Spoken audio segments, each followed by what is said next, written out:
Conversely, we can see how there are trigger warnings in the real world. They're just not normally called that. And maybe exposure is the best medicine for PTSD, but the process is long and painful with possible violent side effects depending upon its cause. So I'm not even going to quibble over the fact that he mentioned PTSD again and makes himself look like a fucking tool yet again for saying it, but here's the greater point that I want to make here. I believe you pointed out the FCC guidelines, the ESRB, and one other organization that I'm going to have to look up the name of. Well, I got news for you, pal. Every single one of these agencies or organizations, they base their warnings or labeling on nothing more than subjective horseshit, mostly given by a body of censors, of fascists, of old white moralists that want to tell you and I what artwork we're allowed to view, what games we're allowed to play, what movies we're allowed to watch, what ideas we're allowed to think or have access to. I condemn all agencies or any organizations that are going to take subjective standards and try to apply it to art and associate age as if there's any credibility to it, as if age determines fucking anything. Source. Which is sort of besides the point, because instructors aren't psychiatric professionals providing mental health care for their students. If students have legit mental health issues, their course of care should not be determined or administered by their studio art instructor. It's a very cute non sequitur, Mike, as persuasive as ever. This point is moot, though, because academic trigger warnings are not, as many people seem to assume, a way to avoid or censor topics. They're actually quite the opposite. It is possible online to create a filter bubble powered by trigger warnings to completely block that which you find unpleasant, but trigger warnings in classrooms are not trigger warnings on Tumblr. They don't act as blinders or remove the expectation or responsibility that one interact with upsetting material. Classroom trigger warnings announce that material so it can be confronted. They don't stop conversation. They make it possible by allowing students to prepare themselves. Academic trigger warnings aren't shields or armor, but rather, if we really want to stick with this kind of weird combat metaphor, a horn sounding a charge, an encouragement to face down that which is difficult. Oh my God. Even at the age of 95, my dick will not be as flaccid as that argument. That was utter fucking nonsense outside of a limp-wristed attempt to apologize for trigger warnings and the resulting campaigns of censorship. As Caroline Heldman, politics professor at Occidental University, put it to Sarah Seltzer for FlavorWire, trigger warnings allow me to have a conversation, to say, this is not a class about your personal life. This actually helps make the class more academic, and it has the benefit of letting students prepare for what might come, end quote. In other words, trigger warnings don't restrict speech, they make speech possible. And not just possible, but more collegiate. They're an encouragement for students who need it to muster up some grit and perspective, and in the event they can't, work with their instructor to find an alternative to participation so their personal anxiety doesn't limit group discussion. Are you fucking kidding me? This is the dumbest and most transparent sophistry that I have ever heard. Mike, do you honestly fucking believe that? Do you really think that the same people wanting to ban Huckleberry Finn for having the word nigger in it are not the same fascists that insist on labeling it as offensive content? Can you say with a straight face that Anita Sarkeesian pointing to Grand Theft Auto 5 as offensive content with sexist imagery is not absolutely connected with the moral panic to ban the game? I think my experience relating to the asshole professor that lied about Nietzsche being an anti-Semite is very pertinent right now. What happens when the professors lie about what is offensive or are themselves hypersensitive to utterly inoffensive material, Mike? Again, the problem with control over information in this way is gatekeeping.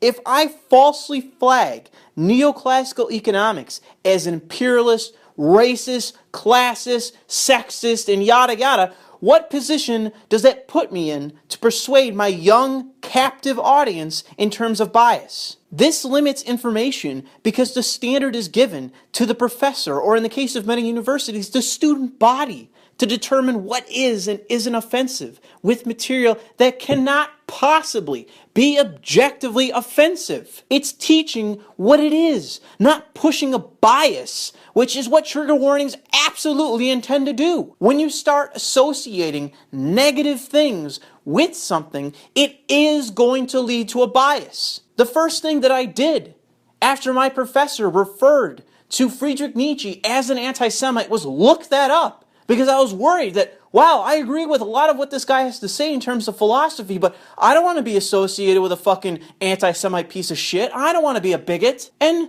hey, look, he wasn't that thing. It took extra research on my part to find that out.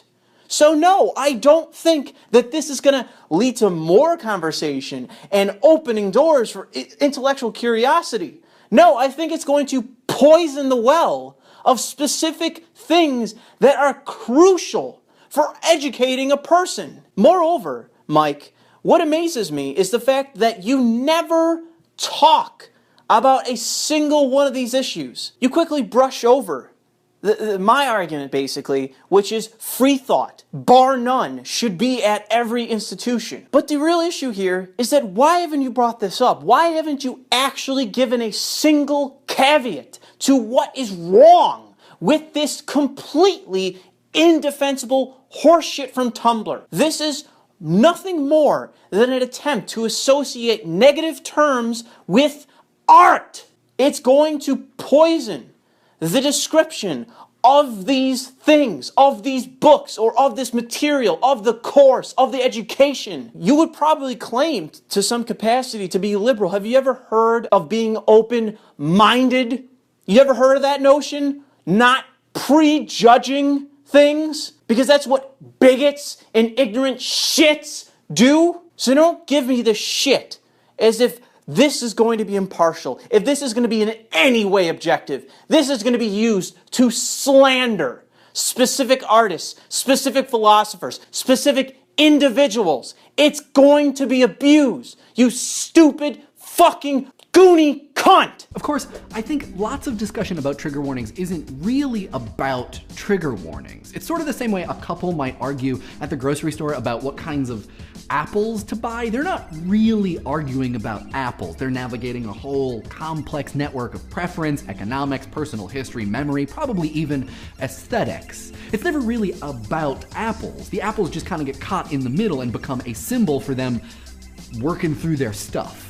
A non sequitur, Mike. Similarly, this is not, I don't think, about trigger warnings, but about the power dynamic between colleges, teachers, and students, and the fear that that dynamic is easily swayed when someone says, "I'm offended." Another non sequitur, Mike! If people are saying they're offended to just get out of classwork or to avoid situations which are uncomfortable but not psychologically distressing, hey, that's bad.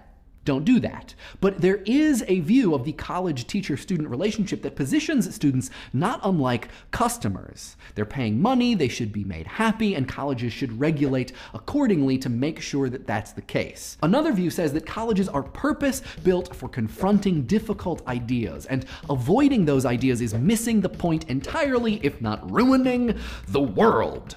A third view says that colleges are actually less homogeneously institutional than we tend to think, and really, this is a problem of community. The solution will always be different for different colleges, if not different classrooms at different times. A sort of you do you, I'll do me approach. Man, I don't know about you guys, but I'm convinced. I am sold. Mike just gave one hell of an argument. And I know how he set up those three notions. You had the first, the second, and the third, and I just gotta say really quick, those first two, easily dismissible, easy to just cast aside and say, nah, those are totally bogus, totally irrelevant, wholly stupid notions. But that third way, that third notion, to where it's just the first idea cloaked, using fluffy language and disingenuous points to actually demonstrate that Mike is in no way an honest actor in this conversation. He actually has a bias, and using dishonest appeals to actually persuade those of us listening. I think that should enter into your mind when you consider this video. I think really easily we can say that the point of college is education. Whether that education has utility or is difficult is really irrelevant. I think in this situation, Sargon of Akkad would make a different argument in terms of challenge, but I have a different point, and that is access to information. If I have a daughter, a white woman, so you need to care about her, Mike, otherwise you're a fucking misogynist. If she goes to college and receives an incomplete education based on the utterly subjective offense or difficulty, as you're attempting to rephrase it as, of some material, then that university has failed her as a citizen. Public education is for the purpose of having an educated population. It may be fine for some second-rate shithole country to censor things and practice their unga-bunga Bronze Age fucking religions. But since the early 1600s, Western philosophy has had the understanding that empiricism and free thought mean more than someone's fee-fees. All of this fucking nonsense is contrary to the core principles of the Enlightenment thinkers, and more importantly, the Founding Fathers. Free thought was paramount in the founding of this nation and wasn't just done from the basis of a revolution of the mind, in the case of someone such as Socrates' impact on Athens, but rather this was a violent revolt against the callous tyranny of the English. To quote a great man, without freedom of thought, there can be no such thing as wisdom, and no such thing as public liberty without freedom of speech. Two principles of many that united the Founding Fathers and were violently fought to see achieved. In other words, suck my fucking cock, idea guy Mike. Your principles are un-American. You get your moral appeal based on sophistry, and I get mine based on the founders of this fucking nation. Colleges should be responsive. Students should, and I think do, generally want to interact with difficult ideas in an environment that's both challenging and supportive. But educational policies are not one size fits all. There's no magic formula for finding that balance. Eeny, meeny, miny to the bone. Doesn't even matter what the lyrics are, yo. So put your right hand in, put your right hand out. Do the hokey pokey and shake it all about. See? On a large scale, I think people are responding to the implied question of whether college is a place where difficulty is confronted. For many of us, myself included, that seems natural. Of course it is. Does it have to be, though? No, there's no law that demands that be the case.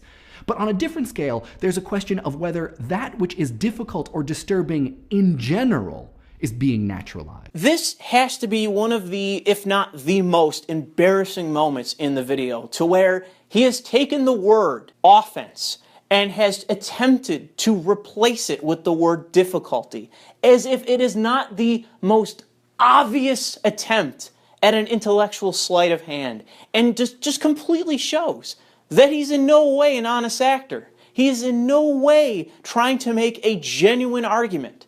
This is him pushing sophistry. So to conclude this onslaught of sophistry, I'm just going to make two quick points.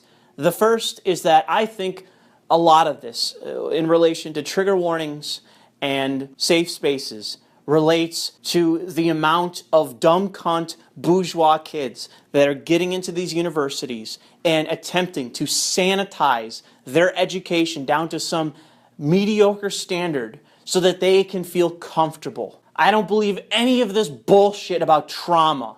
I think this is so they don't actually have to challenge their beliefs. The second point that I want to make relates to the fact of what do you think is going to be deemed appropriate and offensive? I think that everything collectivist, everything Marxist, everything that is a ridiculous postmodernist, critical theory, feminist theory, Marxist theory, bullshit notion that comes out of the social sciences is going to be labeled perfectly innocuous, awesome to learn and readily available, whereas everything in Western philosophy, whether it's empiricism or individualism or classical liberalism or anything of that nature, is going to be labeled imperialist and colonialist and sexist and racist. Every fucking derogatory term you can come up with, it's going to be labeled as that. But that's all the energy that I have to really discuss this matter, because this is such a frustrating issue to cover.